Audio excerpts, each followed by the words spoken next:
Also, Tim Walz is on the hot seat for misuse of nonprofit funds. I'll speak on it. And do we have a problem here? Houston, but it's in Minnesota. I'm going to be talking to Brandon Green today, the creator of Star Force H8. We'll be speaking on why his role model was the late Anthony Bourdain. All this coming up on this week's episode of The New American Perspective.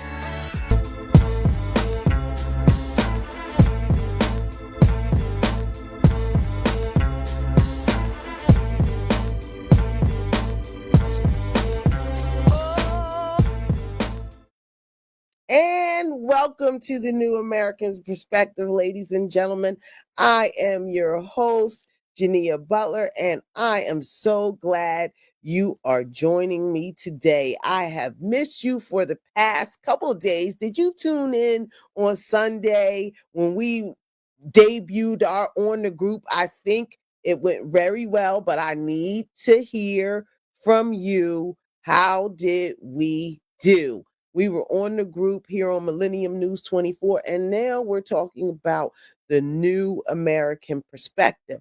So we've got so much to talk about today, but let's just jump right in. We got 50 Cent's The Reckoning, okay? The Reckoning, The Reckoning, The Reckoning. Now, what's been happening? Have you tuned into Netflix? Because right now, Netflix is airing The Reckoning, okay? And it's an explosive new series. I think people were talking about 4 episodes, and the political corruption, the street violence, and the emotional chaos.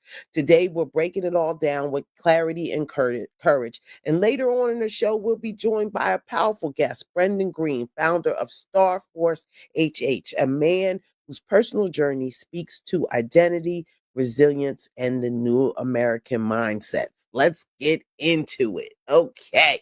So let's start with 50 Cent. He has this new docu-series on Netflix called The Reckoning. And even the title tells you everything. A reckoning means judgment. A reckoning means truth is coming out. A reckoning means accountability is on the table. 50 said on Good Morning America interview that this isn't about hatred. Now, Fifth, I don't know. It's about transparency. He said for decades, people were afraid to speak out. And that's true. He said, if it was anybody else, they'd be already done. What do you think? If this was somebody else, what would they be? Right? I think they would be done too, anybody else. But that's not entertainment talk. That's investigative journalism. That's calling out a system that's protected power at all costs. When you change the spelling of a title like Reckoning, you're sending a message. You're saying it's deeper than a documentary. This is the end of an era. Okay? So what do you think? Where are you going with this? But Diddy responded, because now we know that 50 Cent's mother of his child. I don't know. The mother of 50 Cent's child was in the Diddy trial. Okay. So she was one of Diddy's so-called sex slaves. Okay. So she was involved in everything that was going on. So we're all thinking that 50 may have been that mad where he's like, you mess with my baby mom, I'm going to go ahead and mess with your money, and I'm going to put the nail in the coffin. But everybody is not with that, though. That's the part that we got to understand.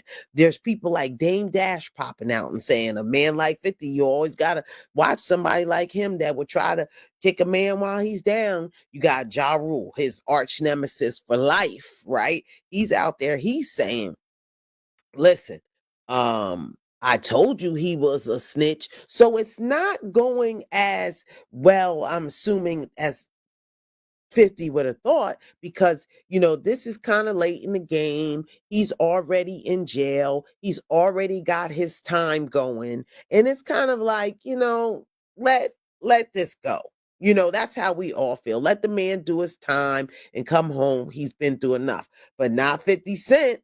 So Diddy responded, right? And he said, he released a series of statements trying to reframe the narrative. He talked about his legacy, his contributions, his compassion, and right up in the middle of all this, the reports came out that he bankrolled the Thanksgiving meals at Fort Dix. Well, we heard about the Fort Dix bankrolling the Thanksgiving before that, but the federal at Fort Dix. So we did hear about that before. Now, listen, two things can be true. A man can give back and a man can still be accountable. But timing matters. Giving back during the scandal doesn't look like compassion. It looks like crisis management. Charity with the camera is PR, or charity in silence is compassion. Which one do you think? And right now, people are asking for truth, not turkey dinners. So Puffy, people are feeling some type of way about you. So now I thought I actually liked one of his posts about him giving out the turkey dinners, but then to think that I thought maybe that he didn't know that this was coming out, but now that I realize he did know that it's coming out, I don't know, is this truth, dare, or consequence, Diddy? Where we at with this? Sorry. Now you caught me off guard right here. Pause real quick, Ron. My battery is about. Let me see. Meanwhile, in Minnesota, we're watching one of the largest fraud scandals in the nation's history. $1 billion in food relief money misused, diverted, and covered up. What? Governor Walz, who could have been Vice President Walz, and Representative Ilhan Omar, and a network of Somali nonprofits are at the center of government oversight failures. And let me be clear, diversity is not a shield against accountability. We can love our communities and still demand responsibility from our leaders. So now what is happening over there, Governor Walz? So apparently, a lot of Somalians have taken some extra money. I think it's to the tune of $1 billion, and it's making the Somalian community and Representative Ilhan Omar of Somalia look really bad, because now she was talking in her language. I'm not sure what language she was speaking, but she was saying a whole bunch of stuff, and she was letting them know, like, look, you making us all look bad. We came here to build up. And I'm hearing that, and this has been rumored for a long time, that she married her brother to get into the country. Now, I don't know, like I said, I don't know if that is true or not, but President Trump said, look, if she married her brother to get in the country, then she needs to have her citizenship revoked.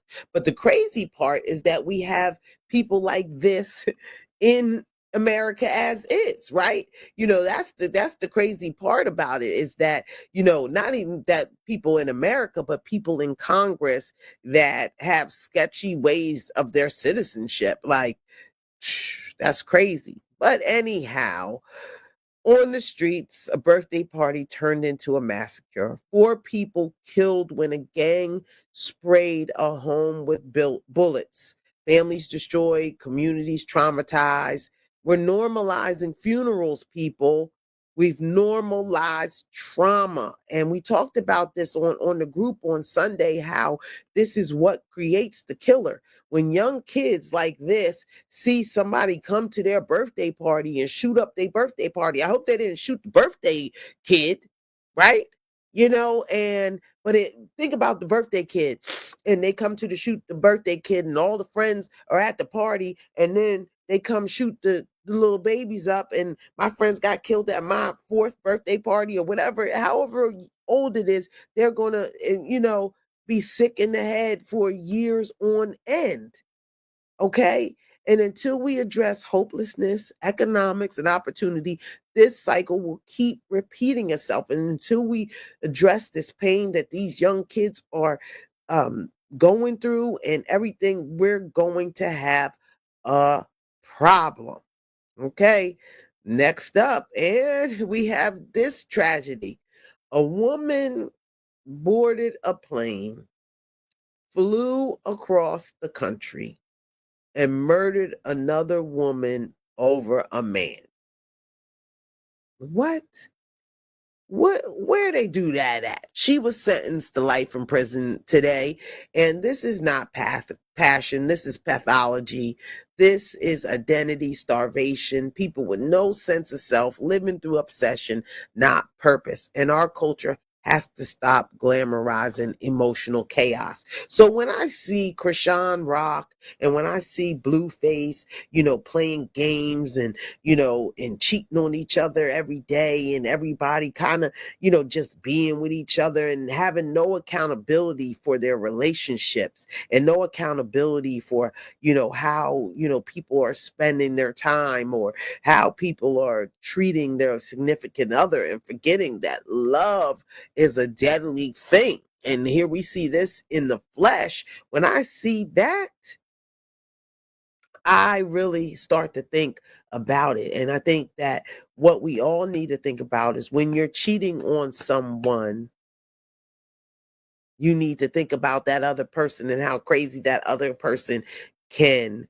get. Now, Blueface, he's up to his old antics now because Adam 22, and now I believe Adam 22 from No Jumper, Adam 22 has offered his wife up to Blueface to have an encounter with a taped encounter from Blueface, and they're supposed to be getting on tape, and Blueface accepted it. And this is just wild, wacky, and stuff that we just don't need right now. But this is where we are in America, and this is the new American perspective. We have one last topic to talk about, and our friend Congressman Hakeem Jeffries is always up to something.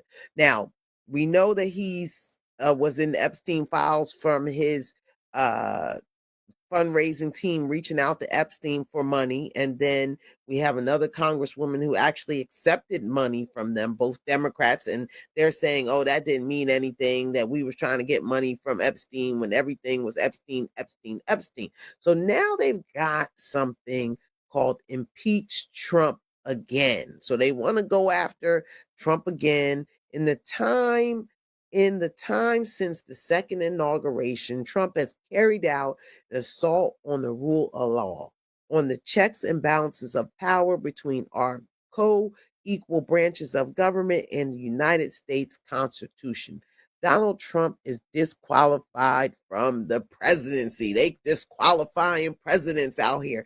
And now he is committing multiple abuses of power in violation of clear constitutional commands and at the expense of our democratic institutions, constitutional president, and the health and safety of all of our people, especially the most vulnerable. Congress must take action and demand accountability. Trump is not a monarch. He is beholden to the Constitution, as is the Congress. And as the founders understood, if we are to preserve our democracy for the people, then Congress has a duty to investigate, impeach, and remove corrupt. Congress must fulfill its duty. Free speech for the people is calling on Congress immediately to impeach and remove Donald Trump for offenses that he has carried out against the people, the institutions, and branches of our government. So now, my question to you is, does Trump deserve to be impeached already? He's been in a full year almost. We're going into 2026, 30 days till 2026. People, what's up? Do you want to impeach this man again? January 6th coming up.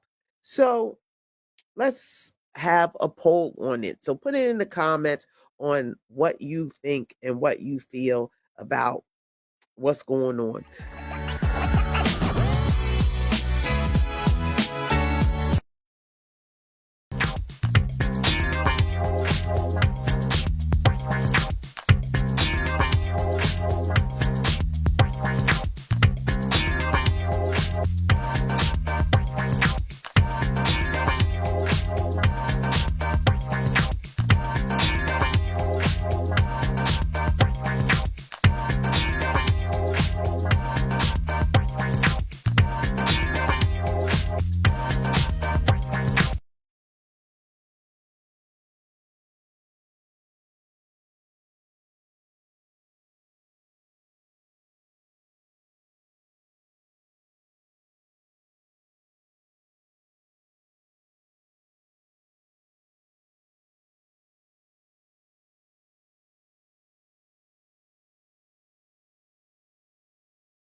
And today's guest understands that story on a personal level.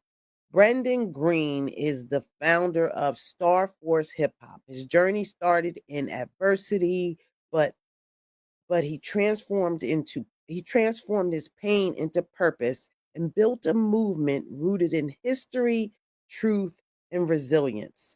Brendan, welcome to the New American Perspective, my friend. How are What's up? you? How are you?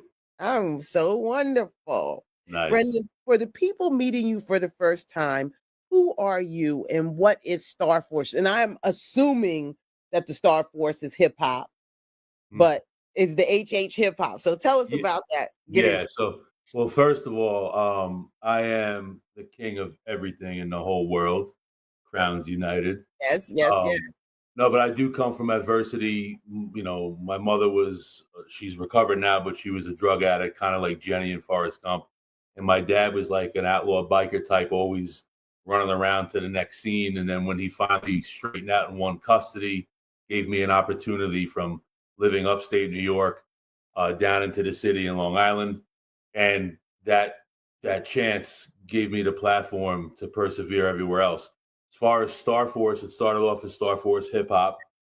Through my ties with Rick Ross, the artist, and Freeway Ricky Ross, and basically I played Ross's bodyguard in 600 Bends with Wale and Jadakiss. Really? Yeah, that night I was on the stage at Paradise Theater, fully decked out in a three-piece suit with my Masonic pins and with his security detail. And Jeter K, the VP of Maybach Music, is a close friend of mine. And so I realized right away I want to stop being the artist and take the ego out of that mantra and then Yeah. use that connection See? to CEO and build a platform. And that's what happened. And that led to relationships where I am great friends with Rohan Marley. I took my daughters down to Florida to meet him this Wow. past spring break. I saw the pictures. Yeah, we got a song out with Wyclef called Informer with my band Bigfoot is Real. So Yeah. basically, the short story is I never wanted to work with my dad once he won custody. Finally, I worked for Jiffy Lube Shell Oil for 12 years.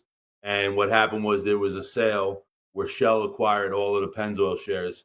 So they sold to a company called Fairchild, which basically was like a franchisee. And I made out like a bandit in my 401k.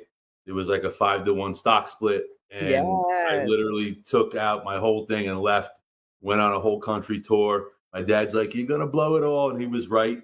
By the summer of '03, I came back home and worked with him, but he was sick with cancer already at this point, and no one knew it. Oh, His eyes turned jaundiced, like this color yellow. By October, he finished his project. Now you got to remember the whole summer I worked with him. He was crash coursing me, showing me how to pour concrete, making sure I was introduced wow, to the wow, heavy hitters at HRH Construction, which were wow. also Trump Mhm, contractors. mhm, mhm. So Christmas Eve '03, he passes away that week. I was drunk in the home office. I hit Oh, my head on a shelf, and I woke up to a Rolodex open to Donald Trump Jr. I called him up, and like 2 weeks later, he called me back. Of course, when he called, I was like, I want to be a rapper and entertainer. And he's like, listen, he was like, just walk in your father's footstep. You have great management experience with Shell. And by the time I left Shell, I was district trainer for the whole Northeast. And Wow. so I learned how to develop manpower and aces in places is what I call it now to this day. Mhm. And you can't move up unless you can replace yourself. Otherwise, a vacuum fills and the place Right, falls apart. right, right, right, And right. that business, I learned how to run a business with Shell and Jiffy Lube basically at their expense, got really good at building these startup stores into multi-million-dollar a year stores.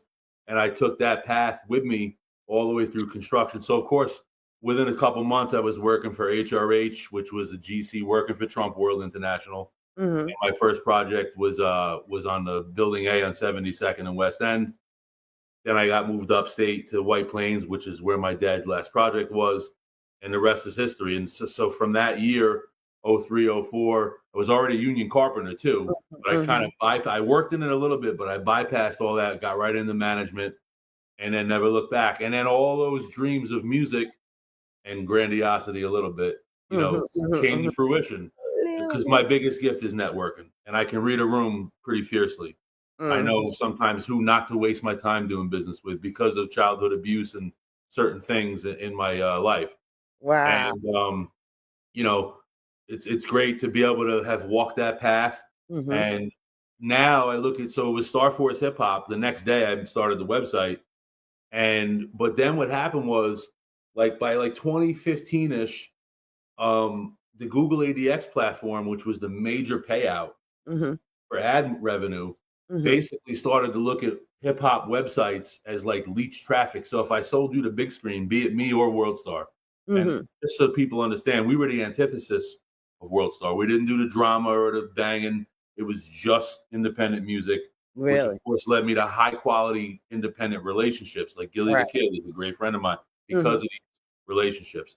So, so the ad money started falling apart. Now you're an artist, you're a walking billboard, you are the website. Sure.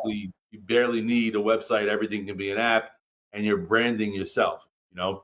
So what I did was revised everything to Star Force HH, which in the heart is still hip hop, but it could mean heavy hitters, right? Okay. Right. You Right. know, Right. Right. Right. it Right. could be whatever that HH. And my X account, when Mm-hmm. Elon bought it, started to explode again. And Mm-hmm. I first got explosivity out of it when I was on TV for the show America on Earth on the History Channel. And during the whole first Trump term, my account got obliterated. It was so far to the left that I went from like 500,000 followers to like 60. Mm-hmm. When Elon bought it, I basically rebuilt it from scratch, and now I'm right around 170. And it's I'm making great money on ad revenue there. I can release Really? directly to it. Yeah. And so Star Force HH has become a lot of things. Mm-hmm.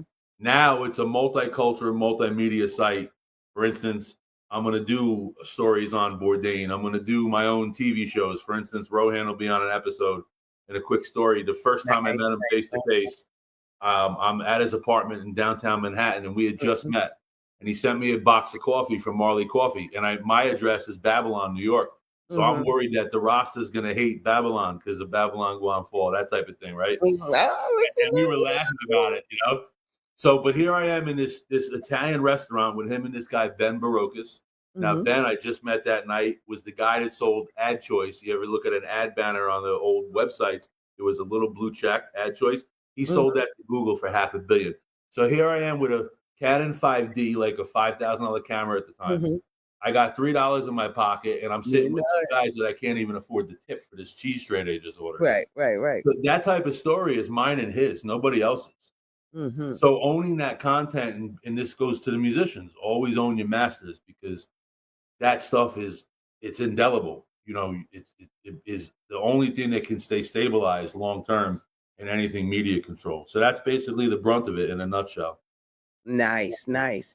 And so you and I actually connected because of politics. You're a Trump Yep. supporter, me too. And that is not something we hear openly from a lot of people in the media. Right. What led you to that political position? And I heard you say that, your dad and, the building and Right. construction, was that what led you to No, no. So being from New York, everybody knows Trump, right? Me being in the rap business, mm-hmm, there were thousands of lyrics about the guy, and mm-hmm, sure. there's no way he's racist. It's impossible. And I put it into perspective. I was in New York during the Central Park Five, and although I would look back at it and say those things should have been righted, everybody in New York thought those kids were guilty. And there was one kid who knew the story of where the radio was, the Right. Walkman, and the Mhm. only way that's knowable is by firsthand knowledge of it. Mhm. So the problem with New York is the cops, not all, but Mhm. better than half on the detective squad. And you got Manhattan North and South. They're in a war for all of Manhattan when it comes to homicides and these type of matters. This Mhm. happened in Central Park. So there was heavy politics on it. And at the end of the day, all you got to do is say one thing out of term of character and it can brand you. Like the day that Obama roasted Trump, Mhm. I knew 1000% that Trump was going with the guns running because of the type of person he is. Right, Now, right, I right. was a lifelong Democrat, a blue Mhm. collar, middle ground person. Mhm. So I say this is that the MAGA movement is a compiled mixture of what America is supposed to be, Mhm. right? Because guess what? I have gay friends. I have a gay stepbrother. Mhm. Never hated him. I got cut at this scar at the Limelight. You couldn't get in unless you knew a gay guy. I'm like, wow, Like, wow, wow. so Long what happens is the media puts this fear, and because we can't discern anything anymore the way we would. In other words, in the late 80s when the news put on something, say Channel 11, this is what happened today at 6 p.m. And then you had to discern, was it something that was worthy or newsworthy? They didn't tell you that this is my fact, that your fact. Now what we're doing is a lot of leading the strings. Okay, so wait, Brendan. So we're going to go to a break really quick. Okay, When we cool. come back, we're going to give more of Brendan Green and this awesome story that we've got going, and we've got talking about Trump, the construction, everything. What a great story we got here on Millennium News 24. We'll be right back. Extraordinaire, Star Force hip hop, everything and we're back with Brendan Green, Star Force Hip Hop, everything going on with everything taking something small and make it into something huge. So how has your background journey shaped the way you see leadership, accountability, and the direction of this country? Well, that's a great question because when I was with Shell Oil, I take my Deer Park store out on Long Island. I built that store up from like 50 grand a month when I started as a regular lube technician, like changing the oil. And someone recognized in me a sales ability. And then they brought that out. And then I became a customer service advisor. And my style ended up becoming Jiffy Lube International's entire point of sale system based on my recommendation. I would remember you so many times that I knew your name from the license plate. So we created a POS system at the back of the lot. So I could type that plate in and know you as you pull in. Hey, what's going on, Mrs. Butler? How are you? Last time you had your wipers done, by the way, they recommended your tire rotation. And so what it does, it prefaces a sale, but allows you to choose it. So in that type of sales environment, you want dollars over base. And at the time, you wanted to get to a $50 per car ticket. So $20 over, say $29, right? And what would happen is the dollars over base would cover the cost of goods, the labor percent, and so on. And I was really good at now finding others that were good at that. But each person learns different. So I had a system in place of how to train.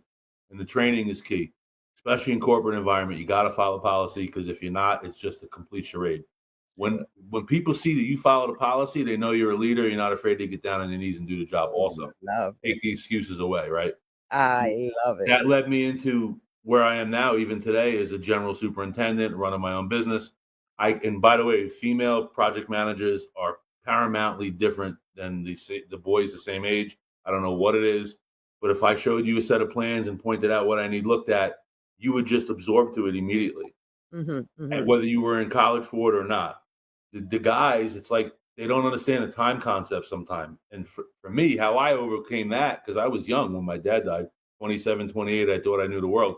I would go to these jobs at 4 or 5 in the morning, learn the plans, learn what the electricians were doing where I was not as privy to. And then it took me 4 or 5 years to learn the mechanical trades. And then I was able to cascade that into my whole career. So I look at leadership as a paramount thing in anything, politics, business. One of his issues is he has a little bit too much laissez-faire management. And what happens is now you're trusting some people. And this is why in the first term you saw really bad setbacks. But he's a loyalist, so he's not going to fire Pam Bondi, even if someone hates her. At the end of the day, he has to keep everything moving continuously, like a moving target, even today's press conference, because if he doesn't, he'll become the lame duck president. And what that's going to lead into, mark my words, we are going to take complete dominance of the Western Hemisphere. That's what this is about. And this all ties directly into the Iran-Contras. And I noticed for a fact from direct conversations with Freeway Ricky Ross, they were working for the fucking CIA, pardon my French, and the Nicaraguans bringing guns back from there with the drugs. Right. So, well, let's take a break. Yeah. Let's take a break really quick and come back with more with Brendan Green here on Millennium News 24. And he's given us so much great stuff. We'll be right back. And I know you will too.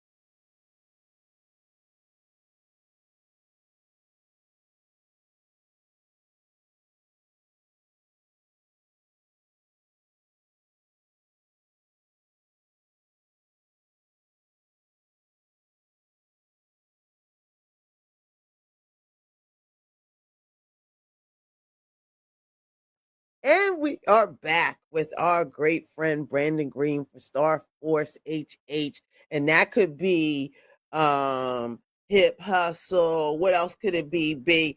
It could be a lot of things. Doesn't have to be hip hop. But we're back Heavy hitters. heavy hitters, right? So we're back with Brandon. He's about to tell us a great story about our friend to Freeway Ricky Ross. Now that's the real Rick Ross. So some people know Rick Ross from Miami and everything like that, but where he got his name from was Freeway Rick Ross, who's a great friend of the show. We all should get on the show and talk about this. But tell us about your situation with Freeway, because it sounds crazy. So of course you make connections when you're, real is real. So Jimmy the Saint, who basically ran Philly, brought me down to do a show where the Roots were doing like a mini show, and Gilly the Kid opened for me. Sonya Blade was one of my artists at the time. And what happened was he linked me directly with Freeway because they had done Fed Time together. Wow. And that relationship led to several conversations. And the most important for me, because my mother was a recovering addict, he told me how they had no clue that what they were doing was the precursor to the crack epidemic, right? But when you're making $200,000-300,000 a day, you don't realize. I mean, he knew that he was a drug dealer, but he didn't realize how far downhill it was trickling, right? Meanwhile, the CIA basically had him and other people like Barry Seal, which is that show American Made was about, or the one with HBO called Double Cross with Dennis Hopper from the 80s. They would use people that had access to planes and bring the drugs into the country. And one of the craziest stories that I learned from Ricky was that the Watts riots, the original ones, were started because crates of AK-47 started showing up out of nowhere, right? And so the type of people you're involved with at that level is just, it's scary. And we talked about Kiki Camarena, who was the DEA agent that got killed with a CIA agent literally in the room when it happened, all because Kiki found a CIA airstrip in Mexico, which he was never supposed to see, which was being used to fund the narco terror war with the Sandinistas, like the show Narcos on Netflix. That's exactly what he stumbled onto. And at the time, these Mexican cartels were really loosely into marijuana. They weren't even into the cocaine yet. It wasn't until after the toppling of Escobar, the Cali cartel explodes. But then as that fizzled out, the Mexican groups took total control of the ultimate middleman, which is where we all know the stories of El Chapo from. So it's been unique, to hear a firsthand story from a legend who gives back to the community in many ways now. We're supposed to be doing a tour 2026 with him.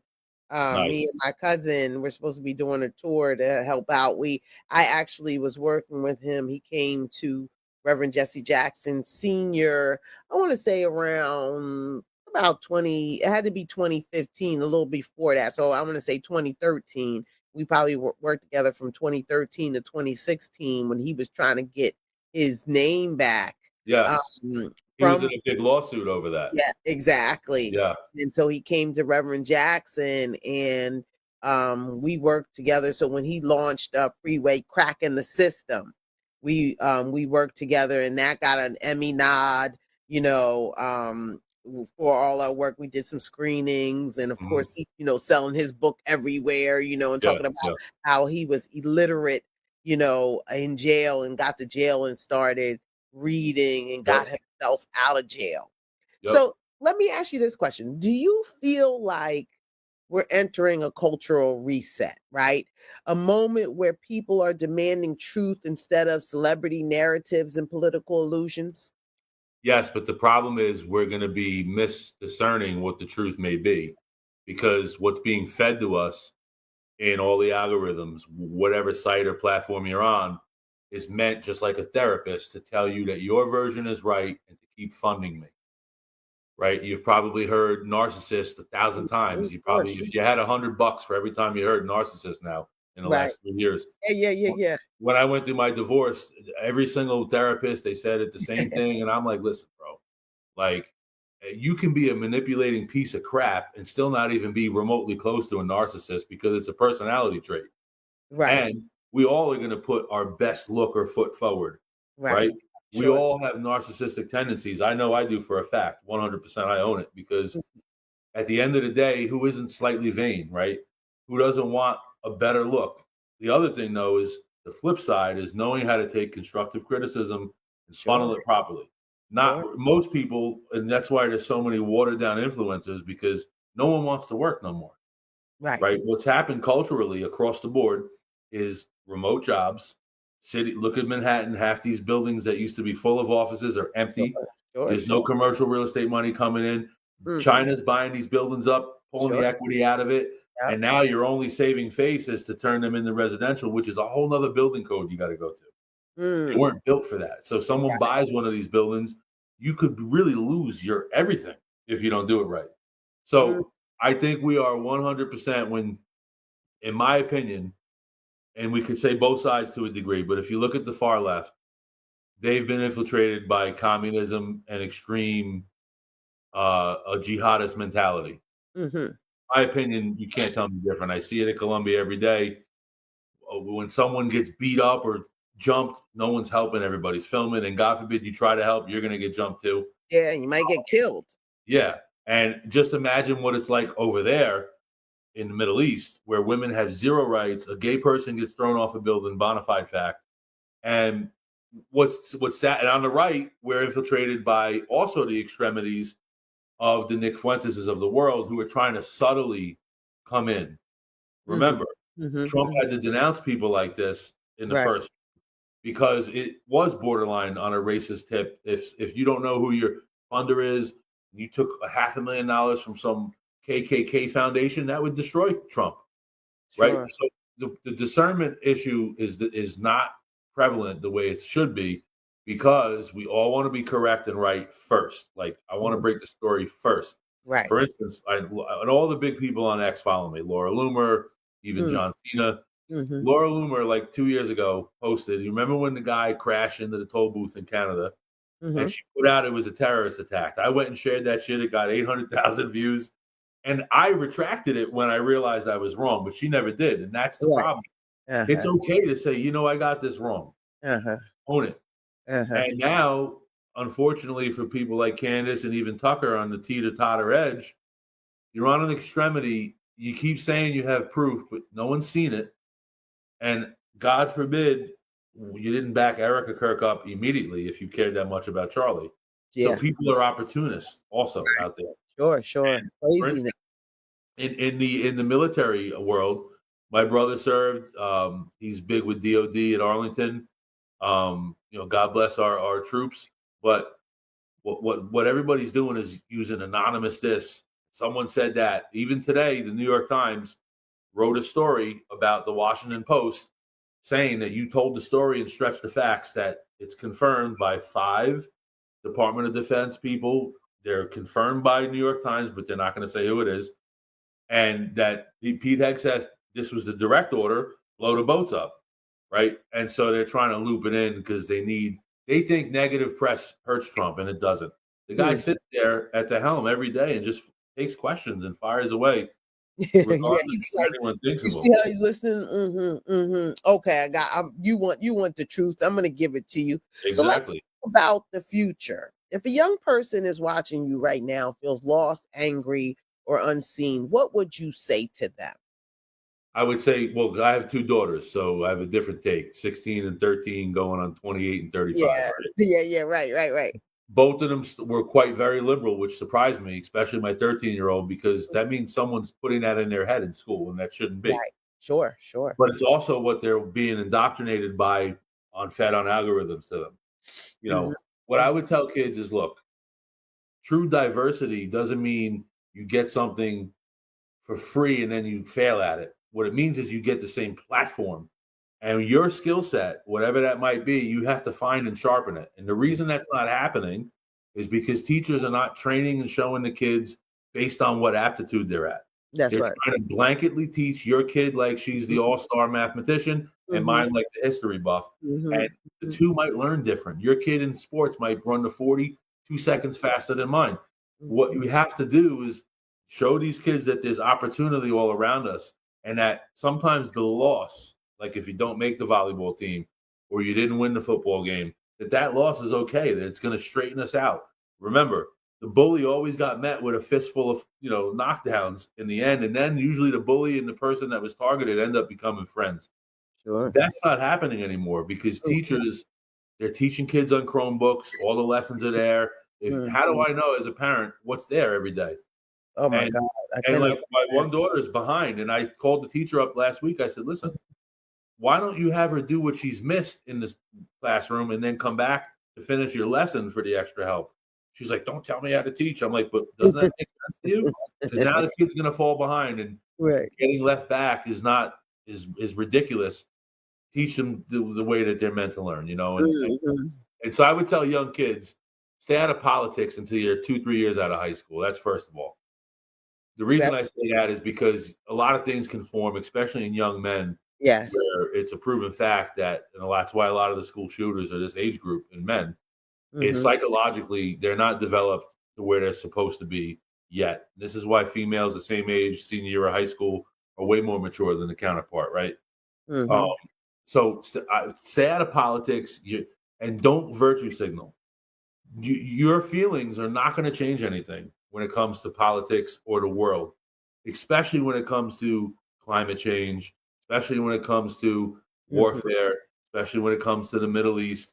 There are powers much bigger and smarter than we'll ever be, that our only path is to remain stoic, like the ancient Greeks. Make, Awesome. So make like a duck and let the water roll off. I love it. So we have about 2 more minutes, and so I wanna ask you, where do you want Star Force HH to be in the next 5 years? And So what is the ultimate vision? So two things. I bought in Landon Buford from landonbuford.com. He's a journalist with Mhm. Mark Cuban at the Maverick Center. Oh, So we awesome. have the end of the NBA. Then I have Chad Hughes, aka Mr. Steel Star Force. He's my IT guy, Mhm. and he is literally the guy that's to fix it. In many ways, just unstoppable. So what we've done is united. We're going to push travel, cuisine, entertainment, which would be music, TV shows, and sports entertainment, and geopolitics. But we have writers coming on from both sides of the spectrum. I want to tell the liberal story. I want to tell the conservative story with Awesome. only the facts. That you will not see our interjected bias or beliefs, whoever the writer is, right? Okay. And And long term, heavily into sports, with the aspiration of going into sports management, which nice. I got the idea from Ballers. And then my show that I pitched to Damon John, Uh-huh. which was led from a meeting that I ended up meeting Anthony Bourdain. I pitched a show called Framework, which is all about my connections of people based on Nice. the way, Anthony took you everywhere. When you went on Right. Parts Unknown, if you watched it, you felt like you were with him in every scene. And that's Sure. what I want to bring to the site. Awesome.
And finally, if you had to define the new American mindset in one sentence, what would it be? Man, I got to tell you, the new mindset is freedom is not priceless. Ooh. right? And sometimes war is a time that's absolutely essential. And if we don't want to become Rome or any other ancient civilization that crumbled, right now is our time. And it's going to start on the Western Hemisphere, taking over direct control of everything international trade coming in and out of the United States. And we're going to dominate that market 100%. And that's going to deter China from taking Taiwan. You heard it here first. I heard it here first. Brandon, thank you so much for being here and sharing your truth. Your story is powerful, your courage is real, and your voice is very necessary. And we're going to be doing some big work together too. This is what the New American is all about: owning your story, demanding accountability, and building something better than what we inherited. Brendan Green, everyone, please give him a round of applause here on the New American Perspective. Thank you, Brendan. Yes, ma'am. Now, this is a G check. So I lied. I did see some of the Diddy Reckoning by 50 Cent on Netflix. And, you know, the G check here is the fact that on one side, you got people saying that 50 Cent shouldn't be pressing and pressing and pressing against Diddy. But then when I looked at some of the footage that 50 obtained, he obtained the footage allegedly from uh, a videographer that wasn't on staff and that sold the footage to, I don't know, 50 or the people that are doing it. And they're trying to, they sent a cease and desist to Netflix. Diddy's team sent a cease and desist from Netflix because the footage that is in this flick was never supposed to see the light of day. So it was uncut, raw footage of who Diddy really is. And so the G check is that if behind all of these walls, if behind these cameras, we still have Diddy, we behind the cameras and behind everything that we're talking about, we find the real Diddy, then what are we talking about?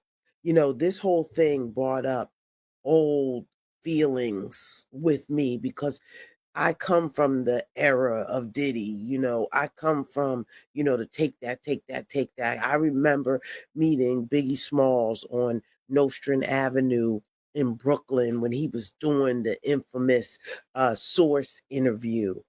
That was the first time I met Biggie. It was either 93 or probably 94 in Brooklyn. And to think that Biggie is gone, to think that Craig Mack is gone, to think that Andre Harrell is gone, to think that Wolf is gone, to think that all the people that died in his midst, right? Everybody, you know, none of his nobody on his label except French Montana, and you know, he's the only one that survived, you know. So to think about all this is the real G check, is the fact that there's more to the story and we all know it. So is 50 a sellout? Is 50 a rat for really putting the nail in the coffin for what we all sat back and may have seen a mass murderer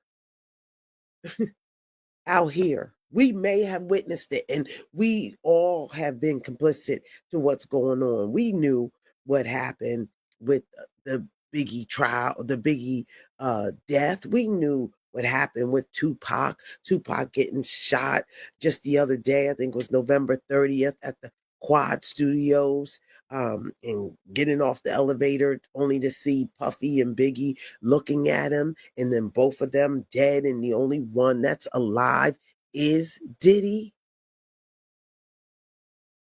Something in this. And I think about, you know, we've known how, you know, rotten and crazy. I think Cassie really, you know, was the hero in this because she had to go and tell all the horrible things that happened to her. And she's just one girl. One girl. Imagine all the other women. Imagine his ex Kim Porter, the mother of 3 of his kids who died suddenly of pneumonia in his in her house.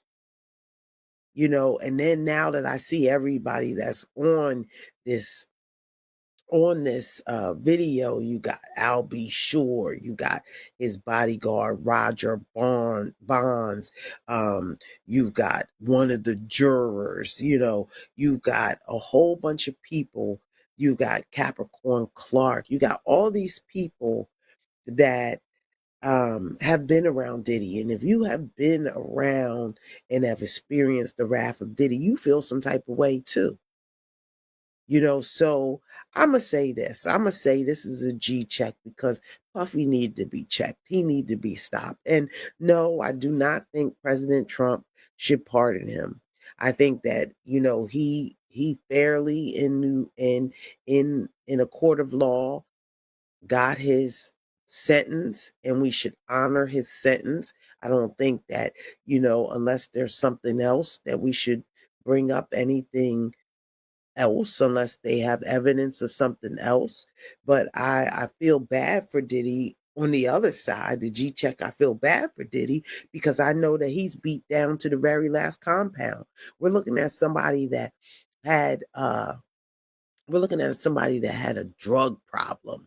But that was my problem too, is the fact that he had a drug problem on this level, and we was listening to him, and he was the biggest thing in hip hop, and he's snorting coke every day, and he's going to sleep with women 4 times. He's for 4 days out of a week, and sitting in the corner watching men go on his girl because obviously he has some sexual issues. So I mean, what are we going to do, and where are we going from this point? Everybody's talking about it, and shout out to I Am Gully TV. He talked about today how 50 Cent doesn't really have anything to do with this piece, that he just funded it and used his resources to get this out. Now, do we know that 50 Cent, now let's really look at this really quick. If 50 Cent came to you, if Diddy came to you, like maybe he did Meek Mills, we don't know. We just know that Meek Mills and him was jocking the same outfits. Maybe they was, back in the Mace days and things of that nature, and they was, dancing. I don't know. But we know that Meek Mills was dressing like Diddy. But if Diddy came to you, real talk, if Diddy came to you and said, yo, my man, let me take you shopping. We can go shopping together. What kind of stuff is that? And so 50 said that he was insulted by that. And so if a man comes to you and said, let me take you go shopping, and then you turn around and then go after my baby's mother, the mother of my son, and you turn her into a sex slave, I'm going to have a little beef too. It's a G check here, because I'm going to have a little beef too, because there's something in that. Now, 50 is smiling and saying, oh no, it's nothing in this. I just think Cassie is wrong. And I just think Cassie is that. I think that we've come to the era where, 50 Cent has realized I ain't got to pick up a gun to kill nobody. I don't have to pick up a gun to kill him. I can pick up this camera and I can kill you better than I can tell you. I can show you better than I can tell you on this TV. And so, just like Diddy did something to his baby mom, 50 coming back, hard body, hard in the paint. I ain't mad at him for that, because he stood up, right? And so now his son has to grow up knowing that his mother was one of the women that were doing all these heinous acts with Puffy and the baby oil and the men and things of that nature. You did that to my baby's mother? And you think that I'm not coming at you full throttle? And I salute 50 Cent for not going back to the streets. And that's the G check. I salute him for not going back to the streets and not taking Diddy completely off the map, death-wise, and channeling his energy into films. So now 50 Cent is out in Shreveport, and this hit piece that he did is going to bring, I'm sure that he's going to make a lot of money off of this piece right here, a lot of money. And so we just got to look and we got to recognize recognize game. And so while Diddy, again, when while Diddy, now we have to really look at what it counts as. This is a G check, and this is a real G check. And from everybody, from all the things that we know, think about Gene Dill and the story that he tells about Mrs. Wallace, the late Mrs. Wallace, Tupac's mom. Think about all of these mothers. So that's your G check for today. I'll see you on the next one. Wow. What did you think about Brendan Green? He was awesome, wasn't I? I knew that he was going to be awesome.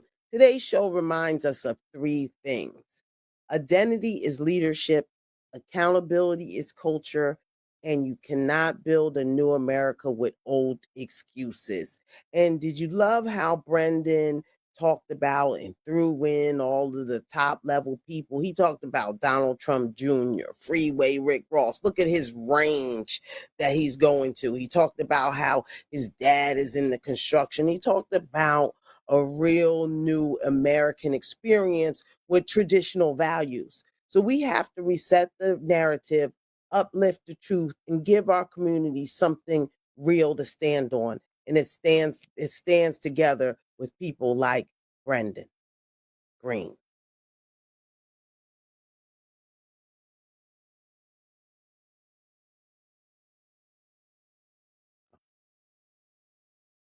I'm Jineea Butler, and this has been the New American Perspective.